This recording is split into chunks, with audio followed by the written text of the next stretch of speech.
To this day, I collect Alex Rodriguez. It helps that he ended up being the greatest shortstop of all time. That's a hot take. Wait, excuse, who's better? Jeter. Derek Jeter was not even the best shortstop on his team. Welcome to the Hobby Handbook, your weekly dose of news, deals, and data from the world of sports cards. Hosted by Alex, aka Clever Cuban Cards. New episodes every Thursday. Look for more Clever Cuban Cards content over on TikTok and YouTube. Check us out live on Whatnot every Sunday and Wednesday. All right, everybody, welcome back to another episode of the Hobby Handbook. We have Joe here from Cut the Nonsense fame. Welcome to the show, Joe. Thank you. Glad to be here. First time, long time. Yes. Now, Joe, you are somebody who has a lot of hobby hot takes, and I feel like likes to kind of start some stuff. One of the things recently, I actually just filmed the podcast episode yesterday. I got called out for some of my hot takes on PSA offers. And I figured, let's have some hot takes today. Let's have some conversation about some things in the hobby. Before we get to that, I have a couple of news pieces, and I know we're going to do a little slab pack battle. First off, did you see the whole GameStop Trade Anything Day thing? So I saw a bunch of pictures on just on social media about getting ready to turn all your base cards in, right? So I saw that kind of stuff. I don't know if that was like tongue-in-cheek jokes about it, but I guess it was all towards just receiving store credit, correct? So what GameStop announced, for those of you that aren't aware, they, on I think it's December 6th, they're doing a Trade Anything Day. And you can bring anything in, and they will give you $5 in store credit. Now, I look at that and I say, well, $5 in store credit, okay, I can go grab, if they have something in stock, a pack of Pokemon cards or whatever. Like, it's not a 5% off coupon. It's not a, like, $5 off, a purchase of $50. It's $5 in store credit. So there's not a ton of stuff that you can get at GameStop for $5. But what's funky is they've got all of the, it can be anything as long as it fits in a 20 by 20 box. And it has to also not be anything dead or alive, but taxidermy animals are also technically okay. No bodily fluids. I saw a guy talking yesterday, though, that on like the GameStop corporate call after they announced this, that they literally are recommending that employees wear gloves and masks on the day of this thing because you may get exposed to biohazards. What? Alex, so being in a brick and mortar shop, I will tell you 100%, we have hand sanitizer within an arm's reach at any point. And then it's sad, but it's really true. There has been times where we're like, I don't know if I want to really touch some of this stuff. Like, I'll just say it. So like the fentanyl stuff, like it can get on things and it can just get into your touch. And so like, I think that's a great move by GameStop taking care of their employees. The other thing with GameStop is they're doing this, but this is also on the heels of them. And I know it's Pokemon and I know we've received some heat on it, but they have drastically increased the price on their Pokemon items, especially with the Phantasmal Flame stuff. So it's gone from, being at about 120 to for a Ultimate Premium Collection going up to $199 now. So just in a 2-week span, it's gone up $70 on an item like that. So good for them to offer that trade-in opportunity, but it kind of, it's a wash there at that point. I also just look at it and I'm like, if you're having to tell your employees that if you feel unsafe, you need to call 911, you need to wear gloves in them. Why are you why? Like, for marketing's sake? And I know the answer is yes, but like, why? So I think it's a little silly. Another silly thing in the realm of baseball releases, this and that. Have you seen the new set that Topps is coming out later this week for celebrating yet another Shohei Ohtani MVP? No, I have not. So they have announced it is called the Topps MLB MVP Collection box. And it is a box that's going to have 5 encased cards, all numbered to 99 or lower, 1 guaranteed hit numbered to 75 or lower. We don't know pricing. It releases tomorrow. So today, when you guys are listening to this podcast, it releases, I think it's at noon Eastern time. And no word on pricing. There's some insane cards in there, like they're doing another one of those Dynasty Black cards where it's literally the logo man from Ohtani's pants when he had his 10 strikeout game and hit 3 home runs, which like that's $1 million card. Like that's crazy. I understand it. Depending on price, I may grab a box. We'll see, but it's also just like it's nonstop. It's crazy. Alex, are you a believer right now that we are watching in his prime the greatest of all time to play Major League Baseball? Yes, okay. In a previous episode, I have said that making the statement that Ohtani is the GOAT is a hard statement because I think GOAT involves longevity. But what I said definitively is I think that Ohtani is the BOAT, the best of all time. There's a difference between best and greatest. He can become the greatest. I think that's going to be a little harder because of his time in Japan and how you want to kind of weigh those stats in the same way that you say, had Ichiro come over earlier, he could have been the hit king very clearly and easily, potentially. Agreed. Same thing with Ohtani. Like, what would his home run numbers have been at? What would his pitching numbers have been at had he come over at 20? I think, though, that he's the best pretty clearly in my mind. Now, we've also seen in this offseason so far that there's been quite a few players that have posted to come over to the United States to play for Major League Baseball. Do you think that we may have, like, big-time FOMO from other teams in the league, that they're going to decide to throw crazy money because of the success of Yamamoto and Ohtani? I mean, Sasaki, he's still super young, and we don't know what we have there yet as far as being a great pitcher. But when they have like the home run king coming over, I mean, he did it one time in I believe 2022, but his numbers have not equaled or been at that level. They've been slightly below for the seasons that followed. I think he's going to get crazy money thrown at him, 275 to almost 300 million, I believe. Yeah, where I'm not sure on the Japanese guys is you have all of your amazing examples of success. You have your Ohtanis, you have your Yamamotos, you have your Ichiros, but you also have plenty of examples of the Masataka Yoshidas of the world. And not that he's a bad player, but he's just not, he's not an ace. Right? And he's not a Hideki Matsui who's going to hit a ton of home runs and be a all-time, great Japanese level hitter. So I on one hand get from a marketing standpoint and from a, seeing the level of success and the translation that happens there. At the same time, I think that there are just as many examples of guys that don't work out. I mean, look at Shota Imanaga. Cubs just declining his option or the team option and letting him go to free agency. And granted, he signed his qualifying offer, so he'll be back with the Cubs. But I don't know that it will jack up prices, but I think that there definitely will be interest just from a marketing and kind of international appeal perspective. Now, someone who doesn't know, Alex, is there a like we always talk about difference in styles of play when they come over to the United States, right?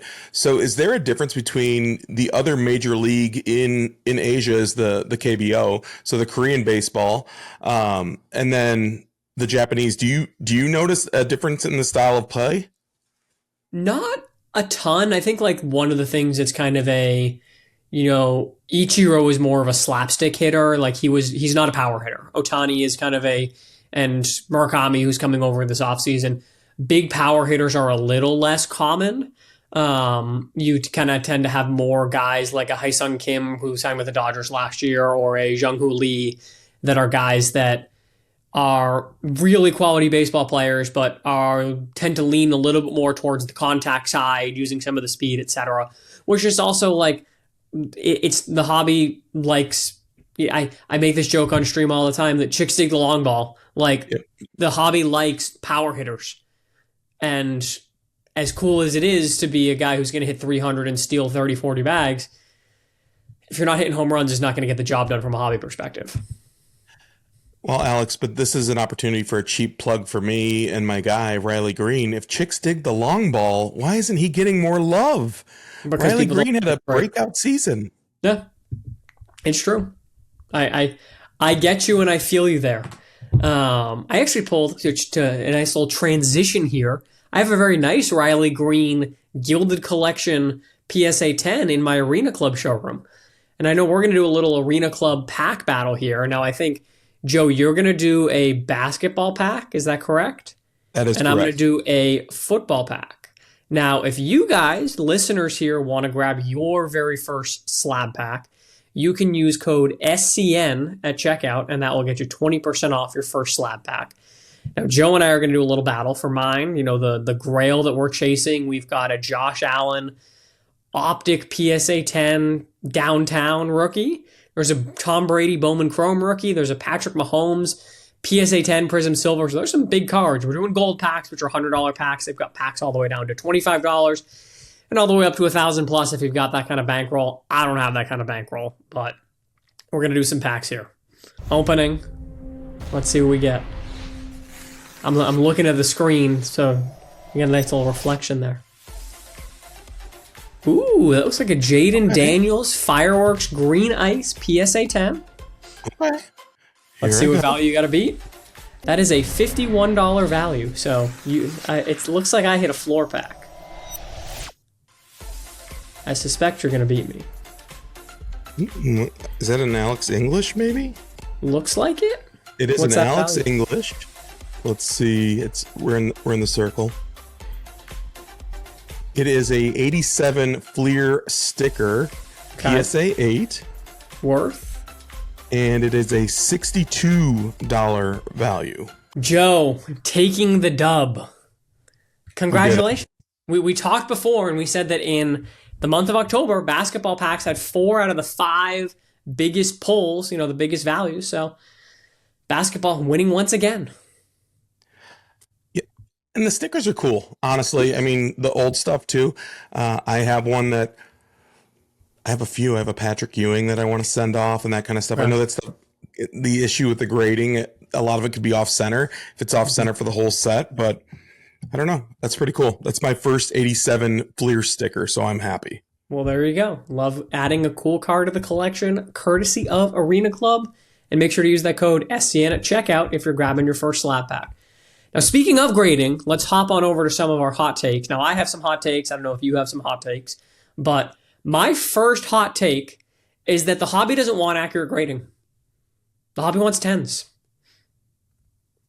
If we want accurate grading, why is Arena Club or Tag or AGS not a bigger grading company? Alex, I was listening to you at a post about this actually, and I remember when Tag was just getting onto the scene in like 2022-ish. They were going to when Beckett had the industry summit, and they had a whole display of their vision was to put these machines in hobby shops, right? Yeah. So they could actually do live grading there. And to your point in the video, and I agree. And on our very first Cut the Nonsense, I said Tag is my favorite slab. Because it is the most accurate grading that you can see. And to your point, people want 10s. They don't want to know that their card has a flaw in the upper right quadrant of their card. Like, that's the fact, and it stinks. But what's silly is that you have people that will say, well, those same people that say, I don't want to know that this card is flawed, will pay 4, 5x the raw price of a card because it's a PSA 10. And Alex, this is where I've had my biggest arguments with people. That's why I hate the argument of eye appeal. I hate that argument because the card should have graded higher then. If it has great eye appeal, it should have received a higher grade due to having those features that people want.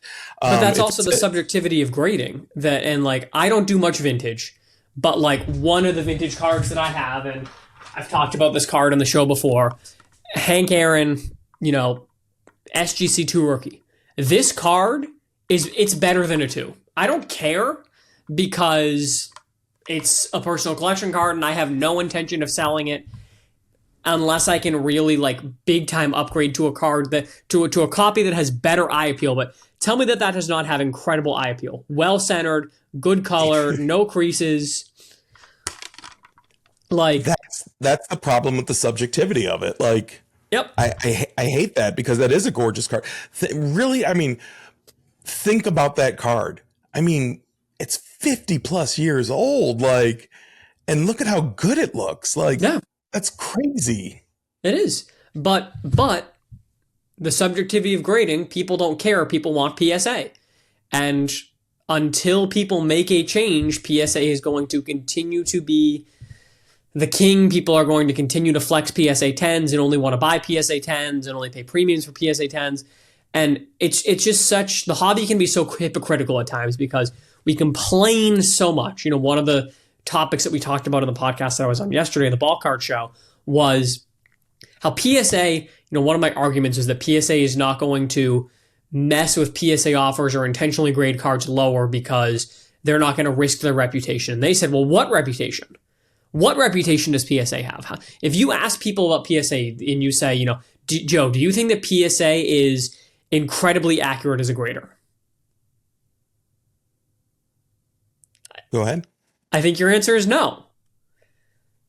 Yeah, I think again, there's the human subjectivity of it. I think, and there is. It's the same way that the way that you can send in your card and it can get an 8, and then you can crack it, send it back in, and it can get a 10. Then you can crack and send it back in and gets a 9, and then it's like the subjectivity of grading. There is not that perception of they actually are really accurate. Yet people pay the big premium. It makes no sense to me. But people want, and this is where I'm going to transfer to my next hot take, is the high-end chase market to the, MLB MVP box that Topps is making, etc., the Topps Now chases. I think that those high-end cards and those high-end chases, I think ruining the hobby is too extreme, but are seriously hurting or going to hurt the hobby in the long run, because you don't have as many people that are collecting cards just because they like them. Mike told the story a few weeks ago on SCN of there was a kid at the Nashville show who came up and was looking to, try and sell Mike some stuff. And Mike didn't want to buy any of his stuff. And then we said, hey, you want a free card? And I had a binder of low-end stuff that I had bought, top loader binder, but nothing crazy.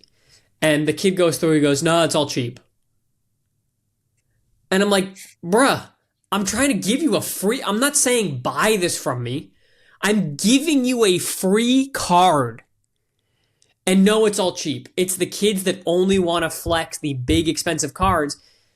And it feels just like, I get it, because you have so many influencers that are just like, check out this 101 green kaboom that I bought. And I spent $500,000 this weekend at the Toronto card show and all this. Like, we just love to flex the expensive stuff. And I think that it's distorting the view in the same way that so much social media, distorts people's views on body image or on wealth or on anything.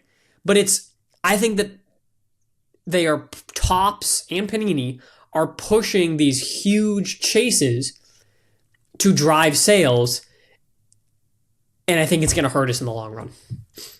Alex, I was really clear when Jeff Wilson came out and spoke about like his upcharge for PSA. I was hoping that it was a different card, but to find out it was a Steph Curry Topps Now card auto to $5, and I was like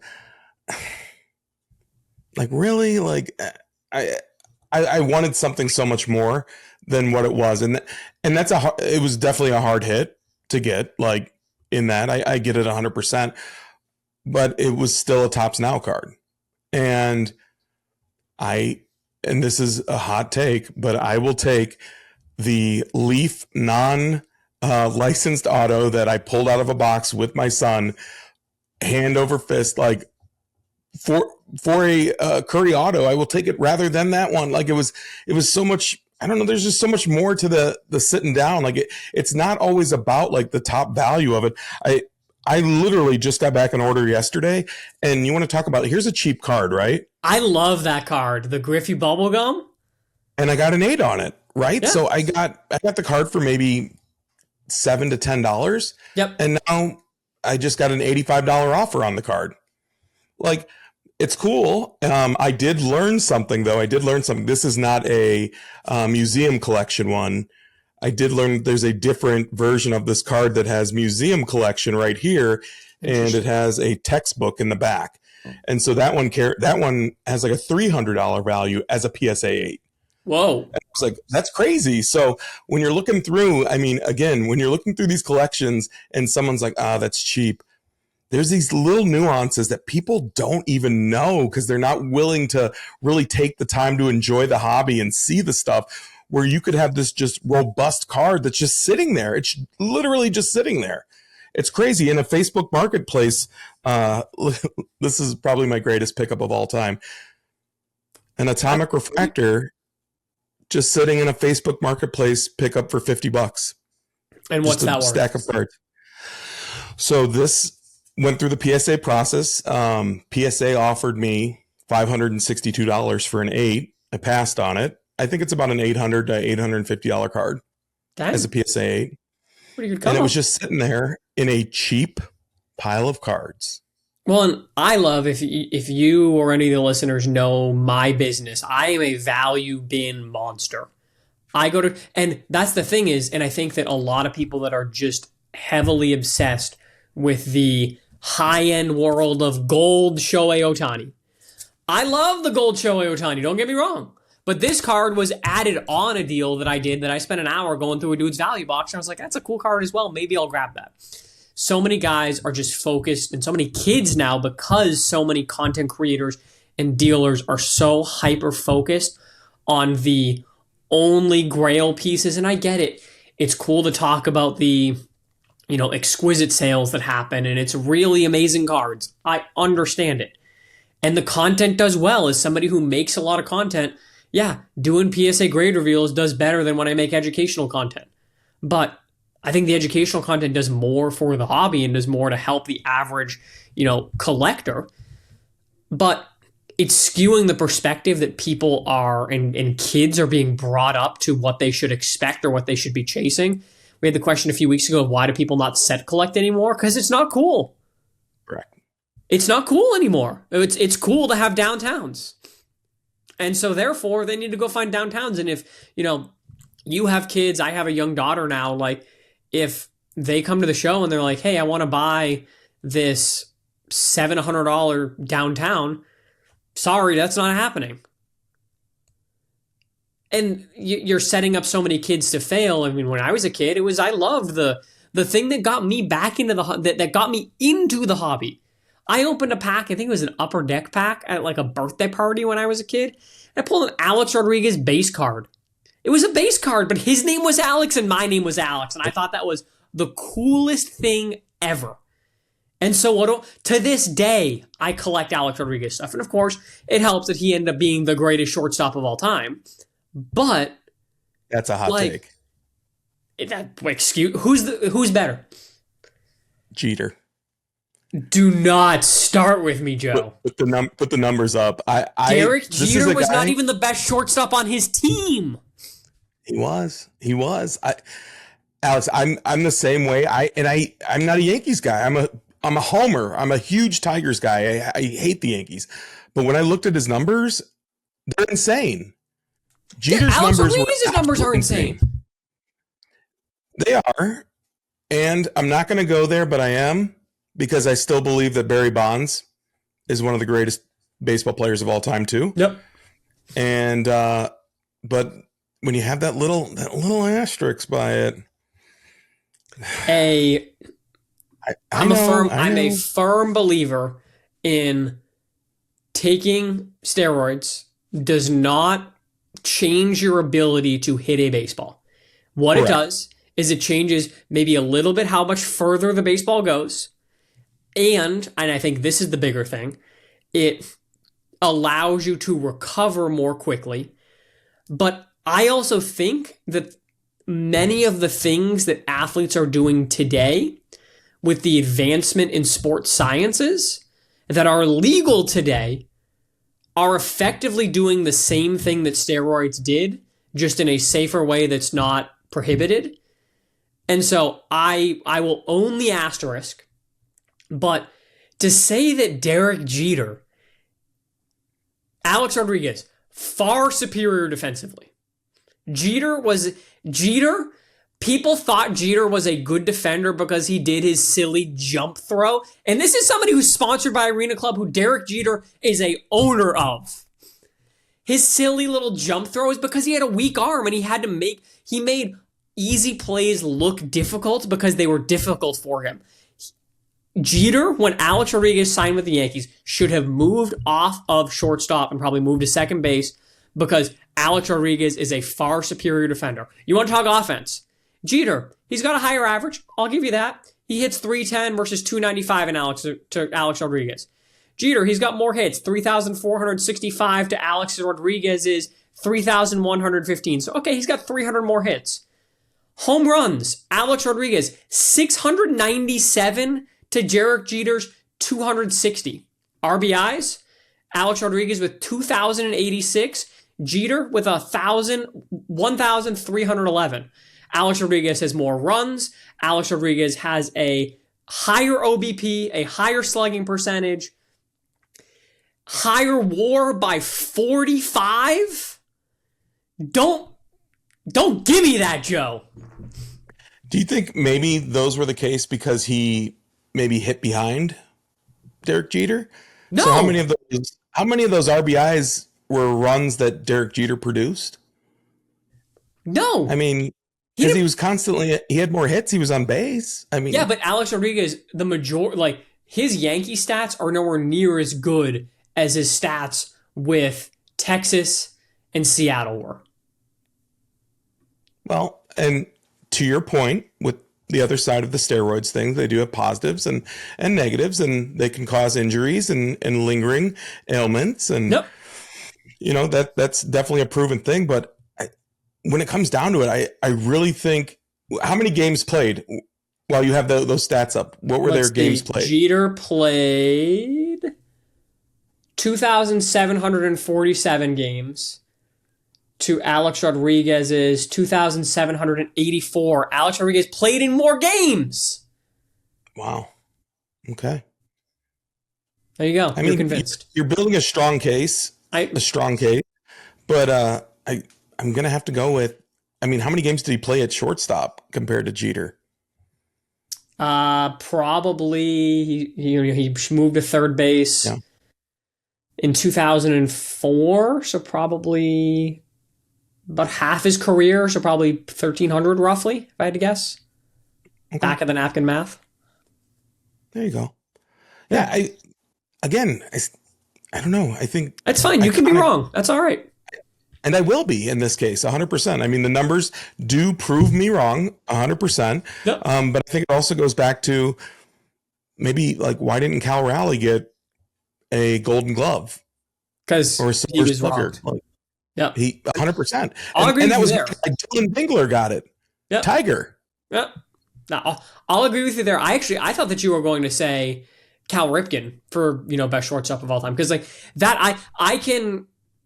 I'm open to that from a Iron Man, from a he also had 3,000 hits. I still think if you were to tell me you're taking you can pick anybody at their prime to play shortstop for you, I think that you're hard pressed, in my opinion, to say that you take somebody over Alex Rodriguez. But I can understand the argument on the longevity side, the doing it clean, etc. But no, I don't know. That is one of your hot takes. Do you have any other hot takes? I have some others, but I want to give you a minute if you've got a hot take that you want to get at with me before I have others. That wrestling in the hobby gets no love, and it's insane. I mean, unless it's around Fanatics Fest or WrestleMania season, it's a product that they don't have a ton of releases, and you would think that there would be a lot of love in the hobby for it, and there's not.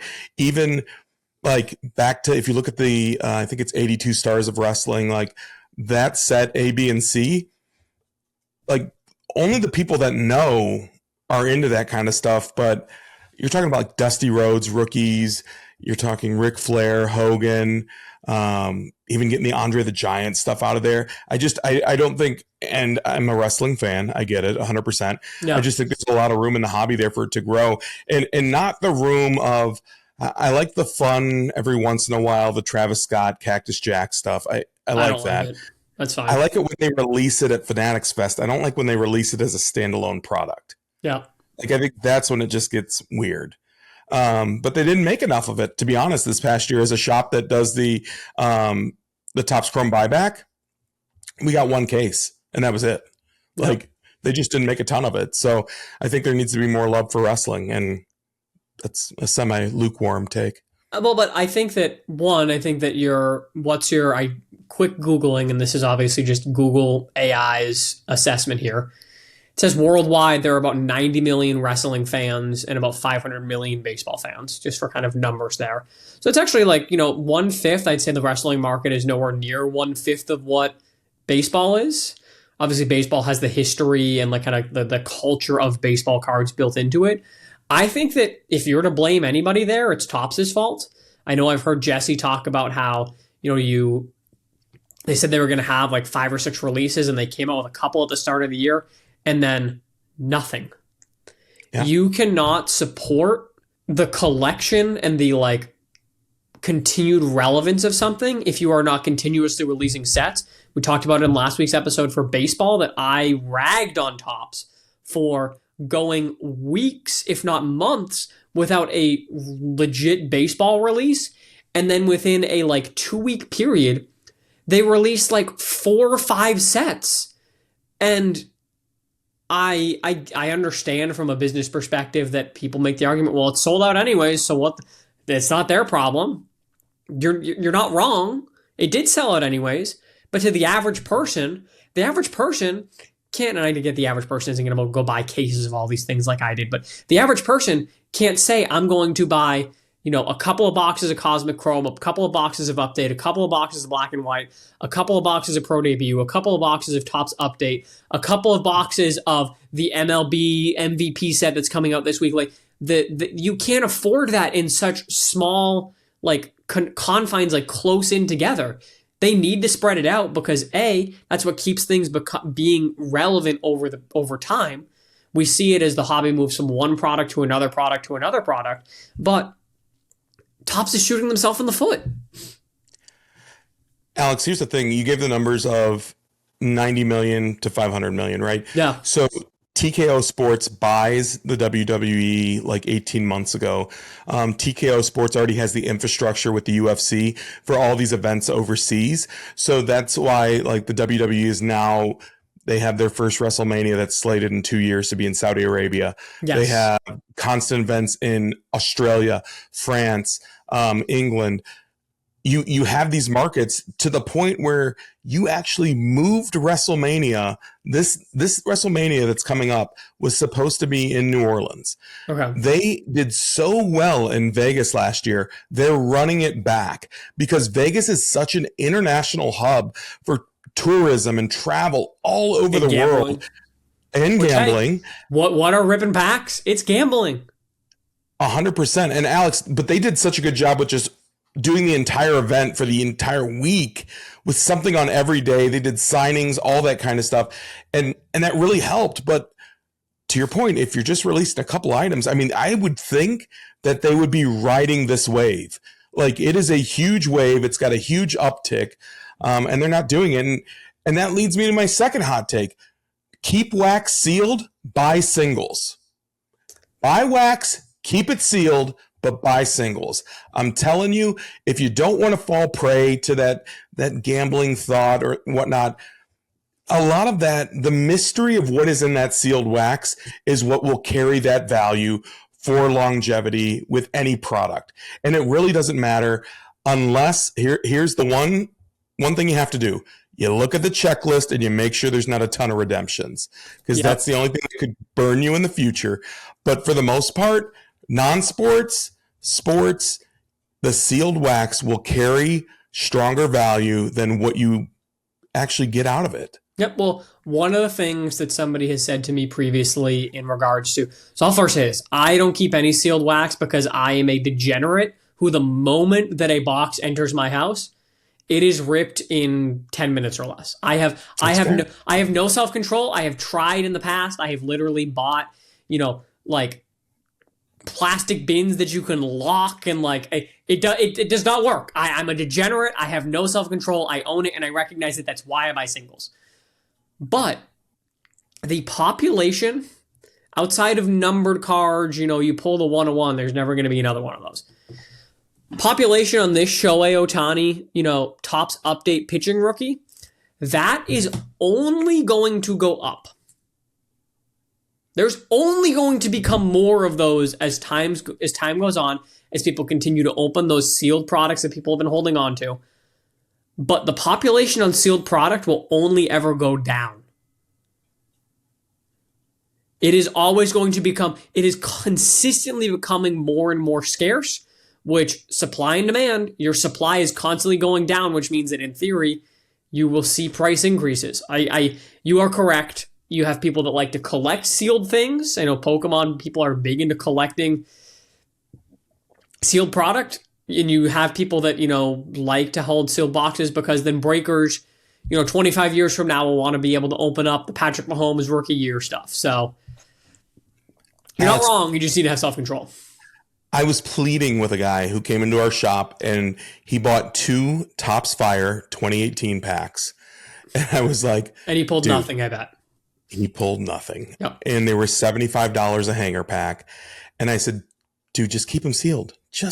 It's the allure of what is inside that drives that money. And he was like, dude, I couldn't. He said I couldn't sit with myself if there was no Ohtani in there. I was like, yet the Ohtani, and I understand you could pull a parallel or something like this. Most likely what you're going to pull is an Ohtani base card. $54. Yeah. Go buy that. But I think that people, to the point, people like the thrill and the adrenaline rush of the gamble. And I think that that's where, it doesn't matter that it's the smarter financial decision to just only buy singles or just, invest in wax, etc.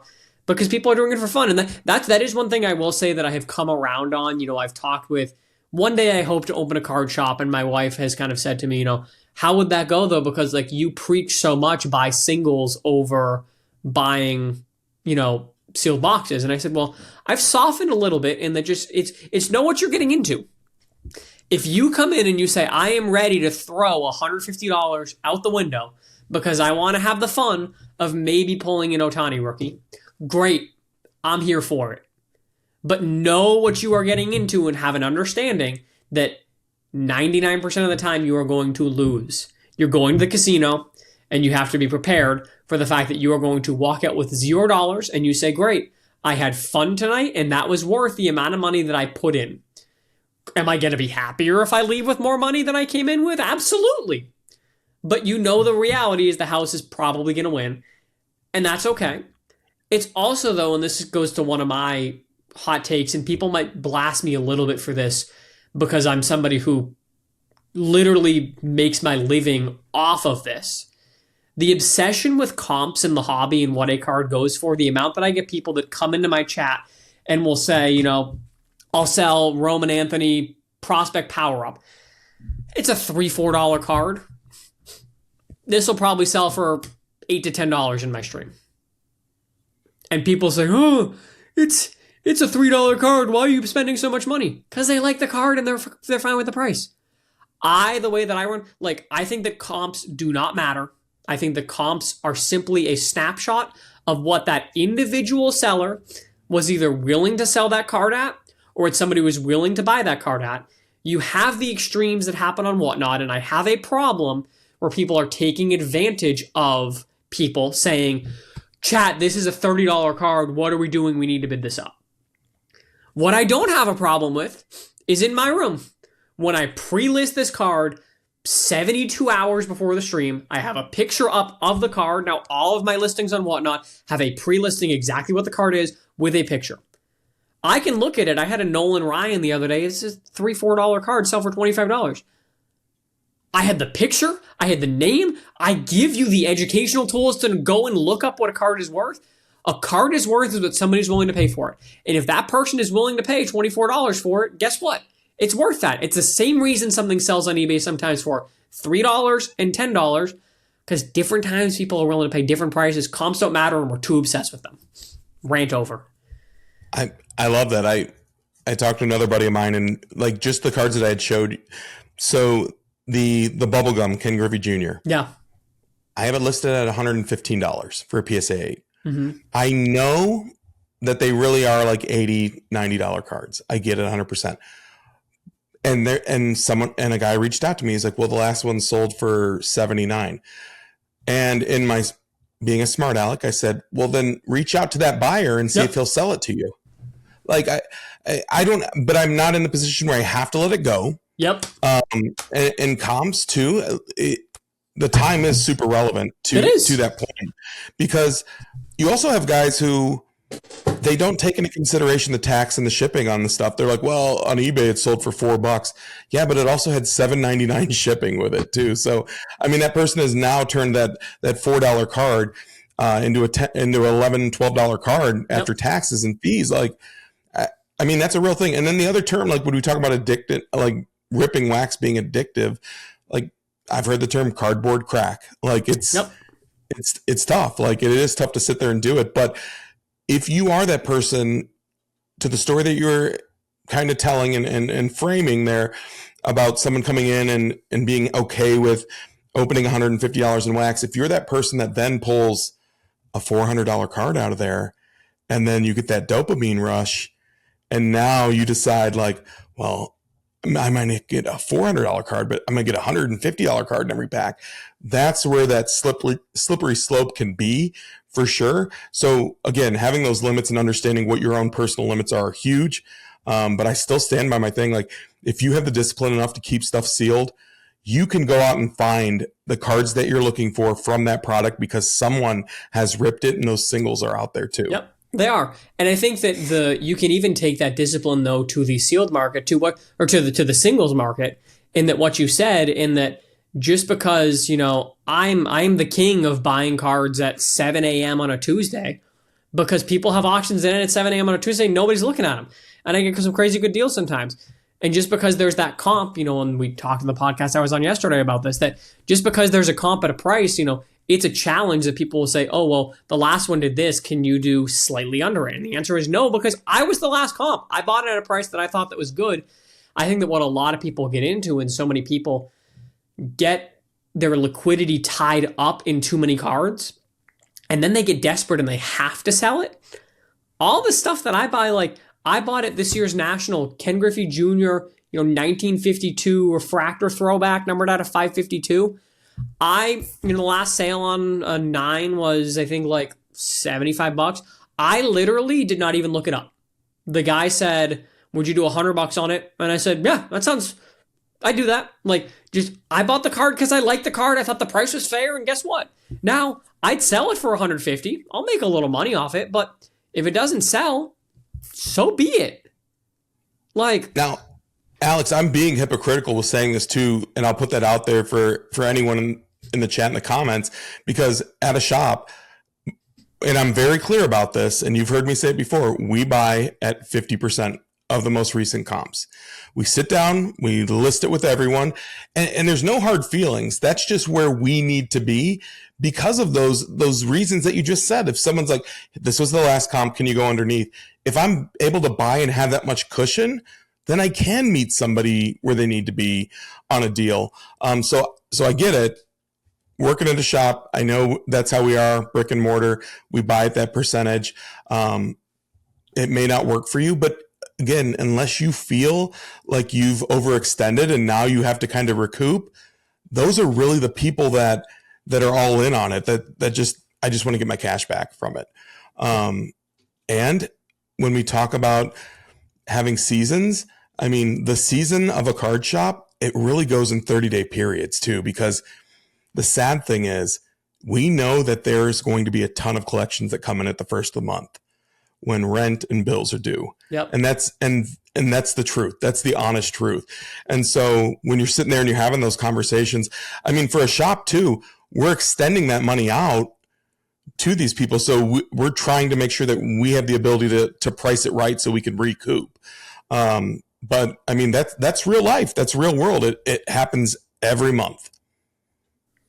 Yeah. And I understand it. I think the people, it's easy to get caught up in the fun of it. It's easy to get caught up in like I want to buy this. I want to buy that box. I'm going to do this. Actually, one of the questions that I had was, do you ever feel like as a shop, have you ever had guys that you feel like you need to like Like at a bar, you have guys that get, you're cut off. Like you're done. Have you ever had that? Have you ever had somebody that you feel like you need to like have that conversation with them and like, because on one hand, you're here to make money. If they're making the decision to spend their own money, that's their own choice. At the same time, we know that it can be addicting, and I'm curious. So we have 100%. We've had those kind of conversations with people, but we also have people who are incredibly successful, and when we talk about all the other things that they could be out doing, like this is their vice. Yep. They don't go to a casino. They don't drink. They don't do any of this. And they make that clear. Like, this is what I like to spend my money on.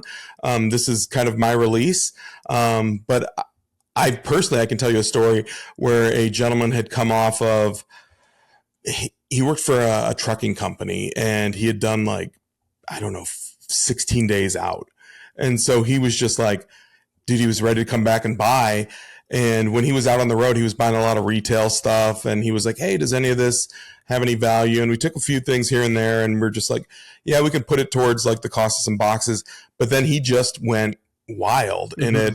And we were like, hey, we can pull some back. If you're worried about the problem that people have is they're trying to chase that case hit. Yes. So when you crack that brand new case and they're 8 boxes into a 12-box case, and you can see now they're shifting to another card to put the payment on, that's where we've had to say like, hey, dude, we can hold that till next week in the back. Like, and if you're not back, that's fine. We'll put it back out, but we'll hold it for 7 days for you, so you don't have to feel like you're sitting here to do it.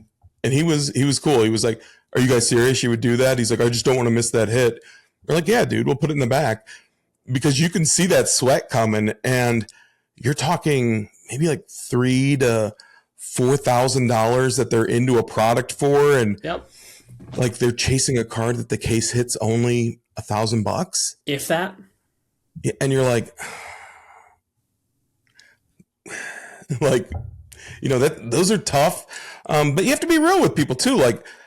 I mean, this is it. I mean, what you guys see with me is what you're going to get like in the shop too. Cameras on, cameras off. Like it's real world. It's real life. I coach youth sports. I've got 5 kids. Like, I talk to them with the same type of energy. So I think as long as you're genuine with people, you're going to get a genuine response back.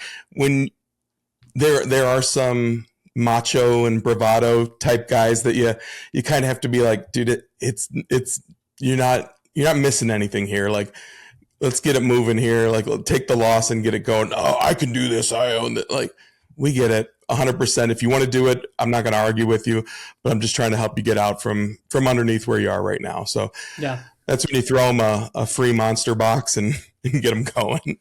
Yep. No, yeah, I feel it. And saying the, like, what you see, what you get, like this is how you are and who you are with everybody. One of my last takes is that your like brand matters more than the like cards that you like have, in the same way that like I have people say, and this is not for everybody, I'm not saying that therefore everybody should come and do this. I have people say, I will spend more. I know that I'm spending more on a card because I am buying it from you and I'm getting it as a part of this large show. You have guys that will come to the hobby shop and say, my local hobby shop, I go to Shep's, and I think Shep, I love the way that he does it. I know Mike and Jesse shop with him a lot. Shep's wax prices are a little bit higher than Nash Cards is, which is another 15 minutes away from me. But I buy my boxes at Shep's when I'm going to buy a box because I like Shep. Your brand matters so much, who you are in the hobby. People care more about who they buy from than what the cards necessarily are, because there's always going to be more cards. They want the fun and the experience of having a positive time, of having somebody that will say, hey, I see that you're getting a little tight, whether it be on time, on money, etc. We'll put this in the back and you can come finish it later. Like, that type of move, I guarantee you makes that guy want to come back again and again and again. And take the time to educate people too. If they don't know, They don't know. Like, right? So even if you have a little kid that comes up to you and they have a Ziploc bag of Contenders football cards that are sitting 5 different ways, and they ask, hey, does this have any value? Yep. Instead of just saying no and brush them off, like pull up your eBay app or whatever you use to comp and like say, hey, this is how you can do it in the future. You guys can type it in here. Let's look at this card together. Like that moment, 30 seconds to a minute and a half. And you see a parent that's like, thank you. Like just that understanding is going to go light years for that person, not only in collecting, but just in life, giving someone a brief moment of time and giving a little human respect, right? Back and forth. That's how we want to interact with people, just in anything we do. Yeah. Oh no, I agree. And it's the same thing I get. I'm sure you get it at the shop way more than I get it in just like friends or acquaintances reaching out, of people bringing in junk wax and being like, I've got this old collection, like how much is it worth? And it's like, monetarily it's worth nothing. Like, but you can do it in a nice way and say, unfortunately, because they printed so much of this stuff because it was so popular back in the day, just from a general availability standpoint, there's just so much of it. They've really kind of adapted and changed the way in which cards are now, that there's like parallels and variations, whereas this was just like every pack had the same stuff in it, so everybody was able to get it, which was great. It has some amazing memories and holds fantastic sentimental value. Like, I love this card as a kid. I still have this one in my collection, etc. But from a monetary standpoint, it's just not necessarily there. You can be nice about it, or you can be a jerk and say, oh yeah, this stuff sucks. Like, it's not worth anything. Bye. Like, which response do you think is going to get that person to maybe come back if they were to find the box of 1952 Topps that's maybe hiding in their attic? Just saying. Yeah, that's truth too, and it's happened. Nope. I mean, I literally have behind this, I have a USPS mailer box full of Pro Set 1990 hockey. Yep. That a dad from a kid on the football team was like, hey, I think I've got all these old hockey cards. And I was like, oh, you do. And so does everyone else with it. Like, and for those reasons that you had mentioned, like, and he's like, oh man, I would have thought. I was like, I know, we all thought that in the 90s that we had the one. So that, again, just taking the time, just educating people, and it goes tenfold. Yep. It makes a difference, and I think that's a great kind of message to end everything with. So I want to thank you for coming on, Joe. Alex, I was waiting for my rapid fire questions. No rapid fire today. We'll have some. We had hot takes today. You'll have to come back on another time for rapid fire. Well, I really wanted to tell you my favorite set. So what's your favorite set? Okay. 2018 Gypsy Queen baseball. I love Gypsy Queen. Dude, I pulled my first ever 101. It was a Sandy Koufax black, 1/1. Not autoed, but just a card. It was the first one I've ever pack pulled.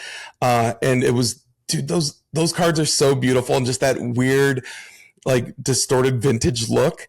But I remember just going to Walmart too and getting like the hanger packs and getting like the light blue or green Ohtani, like that had the border on those. I mean, those cards were so cool. And that was I was kind of bummed when they retired that. So I hope they eventually bring back Gypsy Queen, because I know we had the Allen Ginter, which is kind of a close parallel to I don't like Allen just Ginter. the way the cards look. But doesn't do it. I mean, Gypsy Queen was gorgeous, and having the little mini. For me, it's Topps Fire. I miss Topps Fire so much. Topps Fire is the paper version of Cosmic. You're right. You're 100%. It was an affordable paper version of Cosmic, essentially, and they killed it. I won't ever forget Topps. Is Cosmic a spinoff of Fleer Metal Universe? I can see an argument for it. Just want to put that out there. Yeah. I was looking back at some older Fleer Metal Universe, and I was like, there's a couple of planets in the background here. No, I can see it. Yeah. Well, I'll have a more in-depth rapid fire next time we have you on, because I know this won't be the last time. Appreciate you, sir. Awesome. Thanks, Joe.